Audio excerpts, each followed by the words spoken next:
I was reading u/35non's post about his experience with weird shit in the Marine Corps. I figured I might share one of my own experiences, of which I have a few. This was back in 2006 or 2007. Our battalion was experiencing a rash of break-ins at a ramp. Ramp being a fancy term for a tactical parking lot, where we park armored vehicles. Now, why would you break into the ramp? There was a maintenance bay with millions of dollars in tools, and a bunch of high-speed training aids like 70-inch televisions. This was in a part of Camp Lejeune, known as Courthouse Bay. The history behind the name is that before the United States Marine Corps bought the land from North Carolina, the county courthouse was in that neck of the woods. The courthouse itself stood where our barracks were, and across the bay, where our ramp was, is where the gallows stood. A ramp guard was posted due to the thefts, sets of 2 men on 8-hour shifts, plus a corporal of the guard, who wasn't on the ramp but up in the barracks. Me and my post buddy drew rifles and relieved the guys on guard. This was around 2200, or 10 o'clock at night. Hey, stay frosty. The kid is out there playing tonight. The cog passed along during relief. The kid? I asked. Whose kid? He just grinned and said, Call me if you need me. There were 2 positions on ramp guard, box guy and rover. Box guy sat in the Connex box set next to the road, and the rover rovered the area. We weren't the only unit on Courthouse Bay. At the time, there was a Combat Engineer School, MARSOC, the Coast Guard Special Operations Training Command, and Force Recon. We kept an eye on any assets they had at that side of the bay, as a professional courtesy. I took the first walk around as rover, and that's when I got the first weirdness. I was walking back amongst our vehicles, and kept hearing bangs from inside the vehicles, and occasionally what sounded like tools being thrown across the ramp. Never found anything when I went to look. Side note, the Marine Corps has always been short on funds. It's like a service tradition. So when one of the vehicles gets blown up or sunk, the vehicle is recovered and anything salvageable is taken off the vehicle and put into rotation as spare parts or equipment. That sledgehammer with weird scorch marks on the shaft, it was pried out of the hands of a dead Marine who was holding on to it when his vehicle got blown up. That final drive that we pulled out of supply that's got a weird pull to it when it drives, it was on the track that second to the bay, the one that took 5 Marines to their deaths. It was almost a joke that the vehicles were haunted, so I played it off and wasn't going to call the corporal the guard over some nonsense. So I'm walking to my post in a military manner and trying to keep the cold at bay while trying not to freak out at the same time. I walked around back to the box and took my turn as the guy in the box. Around 15 minutes into my box rotation, my cell phone lights up. It's my watch buddy. Hey man, you're a fucking hoot, but that shit's creeping me out, knock it off. I asked him what the fuck he was talking about, and he grunted over the phone and told me to knock it off and hung up. I looked at my phone, not knowing what the fuck he was talking about. I shrugged and shoved my phone back into my pocket. He came back around to the box around 15 minutes later. Hey, the fuck were you talking about, man? I bluntly asked him. Apparently he had heard a giggle when he was walking along the tree line on the far side of the ramp like 2 or 3 times. I called him a retard, as some people do in the military, and took my turn to walk. First place I went to was that tree line, because I was planning on checking it out and making fun of him for being a wuss. It was dark out there. The stars were bright and there was a full moon out, but back along that tree line was darker than shit. I was walking along and not really paying attention when I heard a twig snap inside the trees. I turned around and brought my rifle up. Bullshit, guard or not, there is still bears in North Carolina. I didn't plan on being eaten by one. I didn't know what 5.56 would do to a black bear, but I had 30 chances to find out, and I was willing to go on a journey of discovery. I looked into the trees directly in front of me, and it was damn near pitch black. I started to get that creepy feeling you get when you're being watched, like the shadows were just staring back at you. I backed up a few steps, Nothing happened. I waited a few more heartbeats, just staring at the shadows with my rifle at the ready. And that's when I caught movement. It was about 3 feet tall, maybe 4. That's all I could make out. I stood there, looking in my direction for a few seconds. From about 10 feet inside the tree line, I stood there in my direction for about 10 seconds. From about 10 feet into the tree line, my eyes adjusted a little and I could make out the vague outline of a person. A kid, or something like that. It continued to do nothing, and then just like that, it turned and moved off. It looked like it was about 3 feet and it just fully disappeared into the shadows, like it ceased to exist type of disappeared. I stood watching for a moment, trying to rationalize what I just seen. A hog maybe? Recon guys out fucking with us? That had happened before. There used to be a pretty bad rivalry between us and them. Not a professional one either, just 2 tribes of testosterone-charged guys in their early 20s.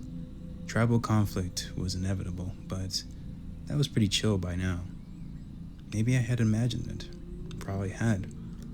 Nothing will fuck with you like your own imagination.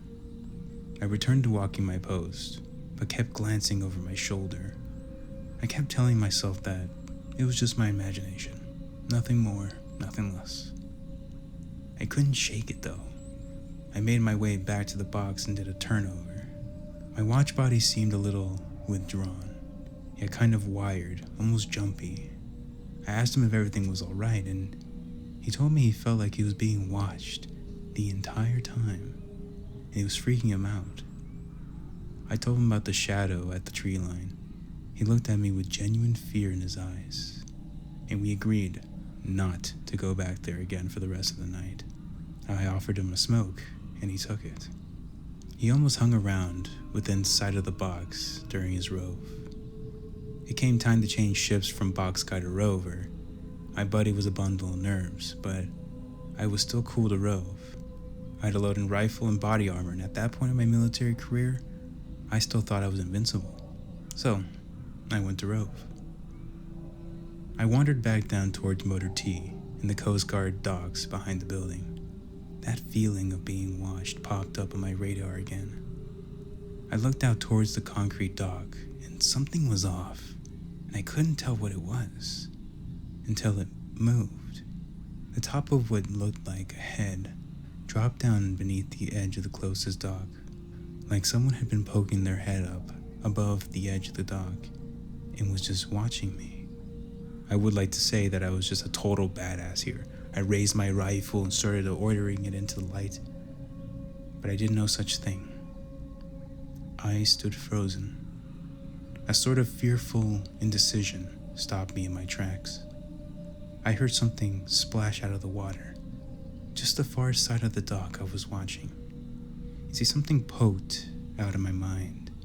It was my duty to figure this out. It was my duty to walk there and look down in that water. Another splash of the water, but this time I could see water splashing up onto the dock itself. The splashing was getting bigger, like some fisherman had just reeled in a shark with plenty of fight in it. I did a brass check on my rifle and did my best to steady my nerves. I made a fist and knocked the chest on my body armor just to make sure it was still there. I was still religious at the time, so I may have muttered a prayer or two. I took one step forward and I heard it. A sing-song giggle floating in the winter breeze. I heard it as soon as my boot hit concrete. And I thought, nope, that was enough to dissuade me from any desire to look in that water. Some hard-ass Marine I was, right? I turned on my heels and booked it to the perceived safety of the Connex box. I think I ran the quarter mile to the box in. Well, it may not have been my record, but it was still fucking fast. I noticed that the box was closed. I called out to my post buddy, and the doors on the box creaked open. I asked him what he was doing there. He shrugged half-heartedly and said something about it feeling safer. I nodded. I understood. He asked me for his smoke, and I realized I needed one too. As I was fishing out my pack, I brought out calling the corporal the guard. And say what? Shit's creepy? He shoots back, nerves in his voice. He did have a point. I popped a smoke in my mouth and lit it. I held my lighter to light his smoke. He leaned in, cigarette first, and froze just as he was about to light up. His eyes suddenly wide, staring over my shoulder. I sighed. I knew I was going to turn around and there was going to be some weird ass shit behind me. And I remember thinking, let's get this over with. I turned around and there, in fact, was some weird ass shit behind me. It was a child, a little girl, standing about 100 yards up and dead center in the road. She was dressed in a white dress, an older style white dress, like the kind you see on little girls in old cowboy movies. If you're thinking something along the lines of the girl from The Ring, I'm sorry to disappoint, but she looked normal. She looked like she was pulled out of a Rockwell painting. Well, except for her eyes. Those were made of evil. I can't even describe them except to say that they had no place in a child's head. When I looked into her eyes, I felt the hate in my soul, and it was fucking chilling. I once looked into the eyes of a Wahhabist jihadi as he bled out from a chest wound. That amount of hate in his eyes was the only thing I've ever seen closest to what this child's eyes had. I looked at my buddy, and he looked at me, and neither of us knew what to do. We just knew that this shit was wrong. Then, the child started walking towards us. Oh, fuck, my buddy muttered breathlessly. As to be fair, that was a very valid point at the time. The giggle floated across the wind again, but it didn't stop this time. It was like it was on a loop. At one point it was at a higher pitch. At another point it was at a lower pitch. And mixed with those eyes that never broke contact. It was very disconcerting. I started to get dizzy. As she moved closer, the edges of my vision started to dim and started to push in towards the center. She was getting closer, and I tried to bring up my rifle to drill the little shit right between those creepy ass eyes. But my arms wouldn't cooperate. She came closer and I tried to move backwards, but my legs wouldn't play ball, and she came closer. And I tried to tell my buddy to get the fuck out of there, but my mouth wouldn't do its thing. She was almost there. Salvation rides in a 2003 Chevy passenger van. And as soon as the headlights lit her up, she was gone.